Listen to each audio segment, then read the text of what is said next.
आज के ट्रेड के पीछे का लॉजिक देखते क्या है। एंड फिलहाल आज मैं पूरे दिन ट्रेड ही नहीं करने वाला, क्योंकि अपना जो भी था टारगेट वो हो चुका है। एक पैटर्न मैंने रिकग्नाइज़ किया था कि जब भी मेरे को बड़ा प्रॉफिट होता था ना, उसके नेक्स्ट डे लॉस होता था। तो इसकी एक्यूरेसी 100% है। सो कल प्रॉफिट हुआ तो आज कहीं ना कहीं वो था कि आज लॉस ना कर बैठूँ एंड जो प्रॉफिट कमाया है वो दे ना दूँ मार्केट को। एंड मैं हमेशा से फिर नेक्स्ट डे फिर ब्रेक इवन पे क्लोज करता था। तो ये चीज़ बहुत बार होने लगी। बट कल जो एक प्रॉफिट हुआ था एंड आज मैंने डिसाइड किया था कि एक ट्रेड लेंगे, अच्छा सा ट्रेड लेंगे एक छोटा सा रिस्क के साथ। एंड लॉस हुआ तो काट देंगे एंड प्रॉफिट हुआ तो भी सिस्टम अपने बंद कर देंगे। तो सिस्टम तो मेरा बंद हो चुका है, बट मैं सोचा एक वीडियो रिकॉर्ड कर देता हूँ ताकि यूट्यूब पर डाल दूँ और थोड़ा बहुत शो ऑफ भी कर दूँ। तो आज के ट्रेड का पीछे का लॉजिक अगर अपने देखेंगे ना, दो डिफरेंट स्कूल थॉट ऑफ लोग रहते हैं जैसे कि ब्रेकआउट ट्रेड करने वाले। जो सबसे पहला होता है वो है कि ये रेजिस्टेंस है एंड ये रेजिस्टेंस अगर इसके ऊपर क्लोजिंग अगर आएगी तो मैं ट्रेड करूँगा। ये ऐसा एक अलग थॉट रखने वाले लोग होते हैं प्राइस एक्शन में। एंड दूसरे लोग क्या होते हैं कि यहाँ पर कितना भी बड़ा अच्छा खासा ब्रेकआउट क्यों ना दे दे, जब प्राइस रिट्रेस करेगा तब मैं जाके ट्रेड करूँगा। तो कुछ लोग हमेशा से क्लोजिंग पे ही घुस जाते हैं एंड कुछ लोग हमेशा रिट्रेसमेंट का वेट करते हैं। मैं जो स्टाइल वो यूज़ करता हूँ वो है दोनों। मैं यहाँ पे भी ट्रेड लूँगा, यहाँ पे भी ट्रेड लूँगा।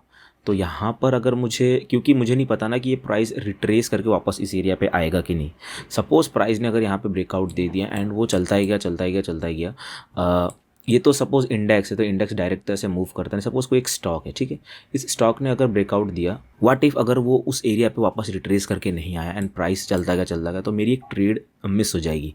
तो मैं यहाँ पे भी ट्रेड लेता हूँ यूजिंग ऑर्डर फ्लो। एंड मैं यहाँ पे जो प्राइस आया था कल यहाँ पे रिट्रेस किया था, तो ये एक रिट्रेसमेंट अच्छा नहीं था, बट प्राइस ने यहाँ पर जो एक अच्छा रिट्रेसमेंट किया है तो कहीं ना कहीं ये एक ट्रेड रिट्रेसमेंट वाला बनता है। तो ये जोन जो है ये जोन ब्रेकआउट करता है एंड ब्रेकआउट करने के बाद आज यहाँ पे मॉर्निंग में रिट्रेस होता है।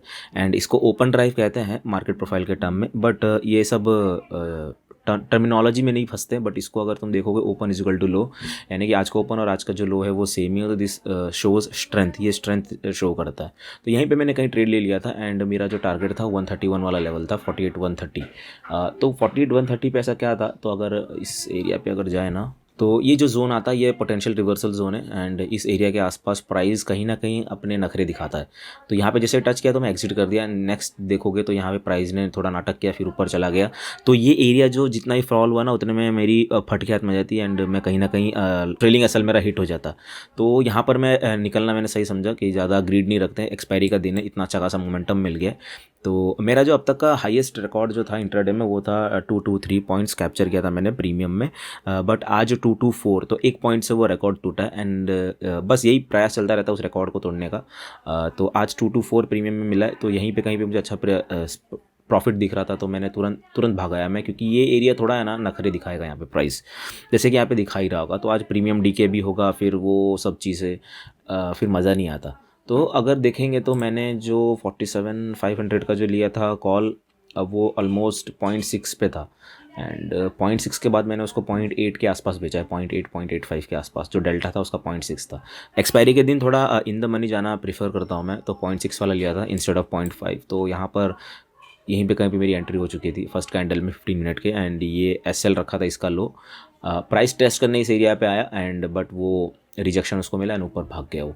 तो इसको अगर ऑर्डर फ्लो में कैच करे ना तो वो कुछ इस तरीके से दिखेगा। तो प्राइस ने कल इस जोन को ब्रेक किया, इस जोन को ब्रेक करने के बाद यहाँ पर कहीं ना कहीं रेस्पॉन्सिव बाइंग अपने को देखने मिली, बट ये ट्रेड करने के लायक नहीं था तो इसको स्किप कर सकते थे अपने। बट यहाँ पर अगर देखोगे ना तो ये परफेक्ट एग्रेसिव बाइंग शो करता है।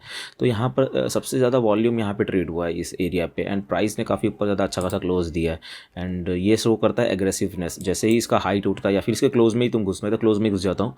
जैसे इसका कैंडल क्लोज हुआ इस एरिया पे थोड़ा टेस्ट करना है हाई वॉल्यूम एरिया के पास, बट यहाँ से उसको रिजेक्शन मिला एंड वो प्राइस एकदम सडनली क्विक ऊपर चला गया, तो थोड़ा अच्छा प्रॉफिट हो गया। तो ऑलमोस्ट मेरा जो डे एनालिसिस है कल किस तरीके से मार्केट बिहेव कर सकता है उसके लिए तो मेरे पास अब कुछ बचा ही नहीं है एक्सपेक्टेशन।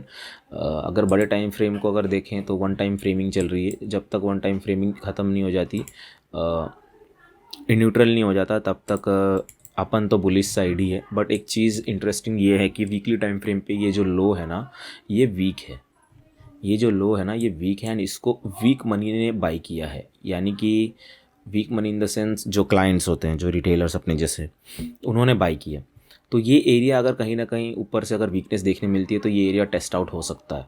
तो ये एक रेफरेंस लेवल मेरे पास रहेगा, ये एरिया टेस्ट आउट होगा, 2 TPO से क्लियर करेगा इस एरिया को, एंड ऑलमोस्ट 47,650 के आसपास तक प्राइस आ सकता है अगर ऊपर से रिजेक्शन मिलता है तो। बट जब तक कोई फ्लो ऑर्डर्स का अगर उस तरीके का नहीं मिल रहा है वीकनेस वाला, तब तक अपने शॉर्ट नहीं कर सकते, क्योंकि थोड़ा बड़ा टाइम फ्रेम बुलिश है, मंथली टाइम फ्रेम बुलिश है, तो इसको थोड़ा पलटने में एकदम वी शेप रिकवरी या फिर वी शेप फॉल, एकदम ऐसा गया और ऐसा नीचे आ गया, ऐसा थोड़ा होना मुश्किल है। तो थोड़ा यहाँ पे टाइम स्पेंड करके या फिर थोड़ा SL हंट वगैरह करके नीचे आ सकता है।